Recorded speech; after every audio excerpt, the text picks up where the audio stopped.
ഇപ്പൊ എന്ന് പറഞ്ഞിട്ടുണ്ടെങ്കിൽ നമുക്ക് ഏത് സമയത്തും വേണമെങ്കിൽ എന്തൊക്കെ ചെയ്യണം നമുക്ക് ഓടി ഇറങ്ങി നടക്കാം. പക്ഷെ ആ ഒരു സമയം എന്ന് പറഞ്ഞിട്ടുണ്ടെങ്കിൽ ഞാൻ കൂടുതൽ എന്റെ പ്രിയോറിറ്റി ജസ്റ്റ് ഒന്ന് മാറും. ആ സമയത്ത് എനിക്ക് ഇപ്പൊ ഈ ചെയ്യണ പോലെ എനിക്ക് അത്രയും ഇതിലോട്ട് ചെയ്യാൻ പറ്റില്ല. ഇതാണെങ്കിൽ എനിക്ക് ഒരു ഫോൺ വിളിച്ച് കാര്യങ്ങൾ കോർഡിനേറ്റ് ചെയ്താൽ പോലും ഞാൻ എപ്പോഴും ഇവിടെ അവൈലബിൾ ആവണം എന്നില്ല. എനിക്കിപ്പോ ഒരു ഫോൺ വിളിച്ച് കാര്യങ്ങൾ കോർഡിനേറ്റ് ചെയ്യാൻ പറ്റുന്ന ഒരു സാഹചര്യം വേണം കല്യാണത്തിന് മുന്നേ എനിക്കൊരു ആഗ്രഹം ഉണ്ടായിരുന്നു. വെൽ പ്ലാൻഡ് ആണല്ലോ. കാര്യങ്ങളെല്ലാം വളരെ സെറ്റ് ചെയ്ത് എല്ലാം സെറ്റ് ആക്കി വെച്ചിട്ടുണ്ട് ബുട്ടീക്കിന്റെ കാര്യത്തിൽ.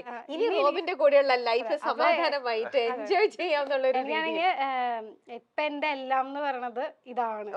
അപ്പൊ എനിക്ക് ഇതിലോട്ടേക്ക് ഞാൻ നെക്സ്റ്റ് ഇയറിൽ കടക്കുമ്പോ എനിക്ക് എന്റെ ഫുൾ എന്റെ അറ്റൻഷൻ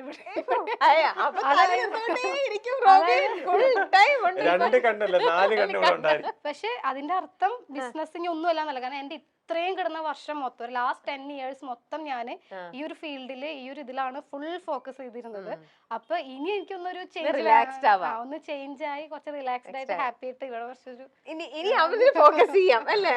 ഇപ്പോഴാണെങ്കിൽ അതും ഇതും കൂടെ ഒരുമിച്ച് തന്നെ കൊണ്ടുപോയത്. പക്ഷെ ഇനി കുറച്ചുകൂടി കൂടുതൽ ഇതായിരിക്കും. അതെ, റോബിൻ ശ്രദ്ധിച്ചോ, ഇത്ര നാളും ഉള്ളതിനെക്കാട്ടിലും മാരുതിയുടെ വേറൊരു ഫേസ് ഇനി കൂടെ കാണുന്നാണ് പറഞ്ഞു തന്നത്. റോബിൻ എങ്ങനെ ഉണ്ടായിരുന്നു 2024 എന്ന് പറയുമ്പോൾ ഞാൻ ആക്ച്വലി എല്ലാത്തിനും ഒന്ന് മാറി നിൽക്കായിരുന്നു. സോഷ്യൽ മീഡിയ എല്ലാത്തിനും ഒന്ന് മാറി നിൽക്കായിരുന്നു. ഞാൻ ആക്ച്വലി എന്താ പറയാ, എനിക്കങ്ങനെ ഭയങ്കര വലിയ സംഭവമായിട്ട് ഒരുപാട് കാര്യങ്ങളൊന്നും നടന്നിട്ടില്ല. പക്ഷെ എല്ലാ കാര്യങ്ങളും എനിക്ക് ഒരുപാട് നല്ല കാര്യങ്ങൾ, പോസിറ്റീവ് കാര്യങ്ങളുണ്ടായിരുന്നു, നെഗറ്റീവ് കാര്യങ്ങളുണ്ടായിരുന്നു. ഇപ്പൊ ഇൻ കേസ് എന്തെങ്കിലും മിസ്റ്റേക്സ് വന്നിട്ടുണ്ടെങ്കിൽ കൂടി അതൊരു ലെസൺ ആയിട്ട് പഠിച്ച് അതിൽ നിന്നും ഇനി ഒരു ആവർത്തന ഉണ്ടാവാതിരിക്കാൻ വേണ്ടി ട്രൈ ചെയ്യുന്നു. പിന്നെ പോസിറ്റീവായിട്ട് ഒരുപാട് കാര്യങ്ങൾ എനിക്ക് തോന്നുന്നു. ഞാൻ പറഞ്ഞില്ലേ, എനിക്ക് ഓരോ ദിവസവും ഒരു പുതിയ പുതിയ കാര്യങ്ങളാണ് എൻ്റെ ലൈഫിൽ ഉണ്ടായിട്ടുള്ളത്. മെയിൻ ആയിട്ടുള്ള കാര്യം എന്ന് പറഞ്ഞാൽ ഞാൻ ആഗ്രഹിച്ചിരുന്ന എൻ്റെ കല്യാണത്തിന്റെ ഒരു തീയതി ഈ വർഷമാണ് നമ്മൾ തീരുമാനിച്ചത്. 2024 തീരുമാനിച്ചത്.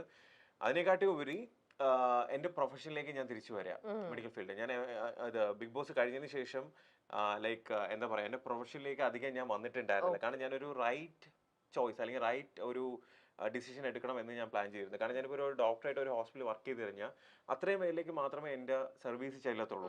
ഓക്കെ, അപ്പം ഞാൻ വിചാരിച്ചിരുന്ന എന്നെ ഇഷ്ടപ്പെടുന്ന ഒരുപാട് പേരുണ്ട്. അപ്പൊ അവർക്ക് എല്ലാവർക്കും വേണ്ടി എന്തെങ്കിലും കാര്യം ഞാൻ ചെയ്യണമല്ലോ എന്ന് എനിക്കൊരു ആഗ്രഹം ഉണ്ടായിരുന്നു. അങ്ങനെ കഴിഞ്ഞ് ഞാനിപ്പോൾ ഓൾറെഡി ഒരു വീഡിയോ ഇട്ടായിരുന്നു എൻ്റെ സോഷ്യൽ മീഡിയയിൽ. സോ ഞാനൊരു international medical health care and wellness കമ്പനിയുടെ ബ്രാൻഡ് അംബാസഡർ ആയിട്ട് സൈൻ ചെയ്ത് കഴിഞ്ഞു.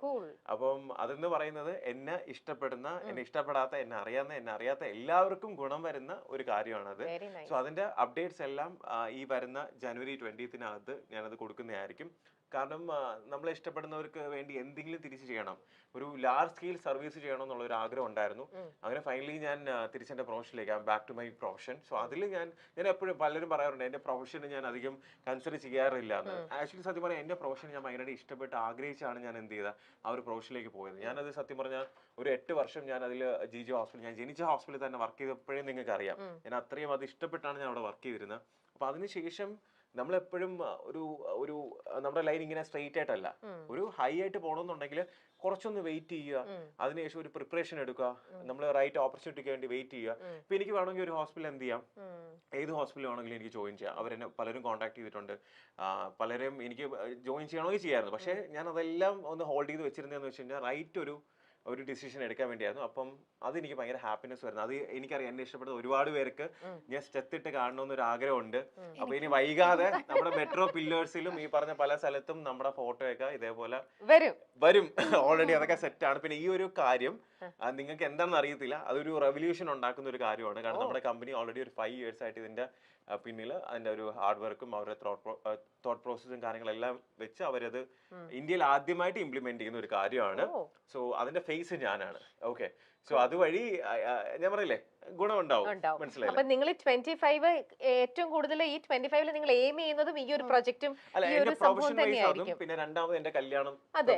അതായത് ജാനുവരി പ്രൊഫഷൻ, ഫെബ്രുവരിയിൽ ലൈഫ്, പിന്നെ മാർച്ചിൽ ഇനി എന്തെന്നുള്ളതാണ് നോക്കേണ്ടത്. ഓരോ മന്ത് ഓരോന്ന് നോക്കി സെറ്റ് ചെയ്ത് നോക്കി കഴിഞ്ഞാല് അല്ലേ. എന്തായാലും ഇങ്ങനെ പ്ലാൻ ചെയ്ത പോലത്തെ ബ്യൂട്ടിഫുൾ ആയിട്ടുള്ള ഓരോ കാര്യങ്ങളും നിങ്ങൾ പ്ലാൻ ചെയ്തതിനെക്കാട്ടിലും സൂപ്പർ ആയിട്ട് നടക്കട്ടെ എന്ന് വിഷ് ചെയ്യുന്നു. പിന്നെ ഇത് കാണുന്ന എല്ലാവർക്കും നമ്മുടെ രണ്ടുപേരുടെ കല്യാണത്തിന് വേണ്ടി നിങ്ങൾ എല്ലാവരുടെയും പ്രാർത്ഥനയും സ്നേഹവും അനുഗ്രഹവും എപ്പോഴും ഉണ്ടാവണമെന്ന് ഞാൻ ആഗ്രഹിക്കുന്നു.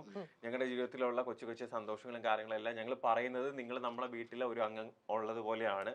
പിന്നെ നമ്മളെ വെറുക്കാനായിട്ട് നിങ്ങളുടെ അടുത്ത് നമ്മൾ വലിയ കാര്യങ്ങളൊന്നും ചെയ്തിട്ടില്ല. നമ്മൾ വെറുക്കൊന്നും വേണ്ട. പിന്നെ പുതിയ വർഷമാണ്, എല്ലാവരും ഹാപ്പി ആയിട്ട് ഹെൽത്തി ആയിട്ട് അടിച്ചു പൊളിച്ച് സന്തോഷമായിട്ട് ജീവിക്കാൻ വേണ്ടി ഞങ്ങൾ രണ്ടുപേരും ആത്മാർത്ഥമായിട്ട് ആഗ്രഹിക്കുന്നു.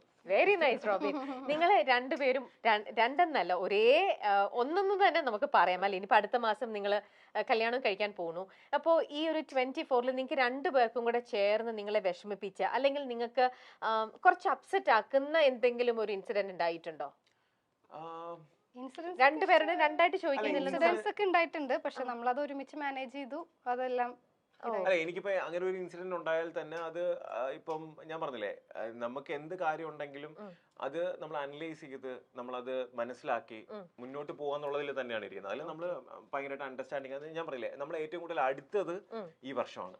നമ്മൾ ഏറ്റവും കൂടുതൽ ക്ലോസ് ആയിട്ട് നമ്മൾ പരസ്പരം കൂടുതൽ ഡെപ്ത് ആയിട്ട് നമ്മൾ മനസ്സിലാക്കിയത് ഈ വർഷമാണ്. സോ എന്താ പറയാ, അപ്പൊ നിങ്ങളുടെ അഭിപ്രായത്തിൽ നിങ്ങളുടെ ഒരു എക്സ്പീരിയൻസിൽ എപ്പോഴും ഒന്ന് കമ്മിറ്റഡ് ആയി കഴിഞ്ഞു കഴിഞ്ഞാൽ ഇതേപോലെ കുറച്ചൊരു ലെങ്തി ആയിട്ട് എടുത്തു കഴിഞ്ഞാൽ കുറച്ചും കൂടെ മ്യൂച്വലി അണ്ടർസ്റ്റാൻഡ് ചെയ്യാൻ പറ്റുമെന്ന് തന്നെയാണ് അല്ലെ? അല്ല, ഇതില് മുന്നേ നമുക്ക് അറിയായിരുന്നു, അല്ലെങ്കിൽ നമുക്ക് ഏതെങ്കിലും ഒരു സാഹചര്യത്തിൽ നമുക്ക് ടൈം സ്പെൻഡ് ചെയ്യാനായിട്ട് ഒരു ഗ്യാപ്പ് കിട്ടിയിട്ടുണ്ടായിരുന്നു എന്നുണ്ടെങ്കിൽ അത്രയും പ്രശ്നമില്ല. നമ്മൾ വളരെ രണ്ട് സ്ട്രേഞ്ചേഴ്സ് തമ്മിലാണ് കണ്ടത്. നമ്മൾ ഫസ്റ്റ് ടൈം കണ്ടപ്പോ തന്നെ കല്യാണം എല്ലാവരും കൂടെ ഉറപ്പിച്ചു, നമ്മൾ തീരുമാനിക്കുന്നേക്കാൾ മുന്നേ. അപ്പൊ അതിൻ്റെതായ ഒരു സമയം, പിന്നെ എനിക്കും എന്റെ കരിയർ വൈസിന് കുറെ കാര്യങ്ങൾ ചെയ്തുകൊണ്ടിരിക്കുന്ന സമയമായിരുന്നു.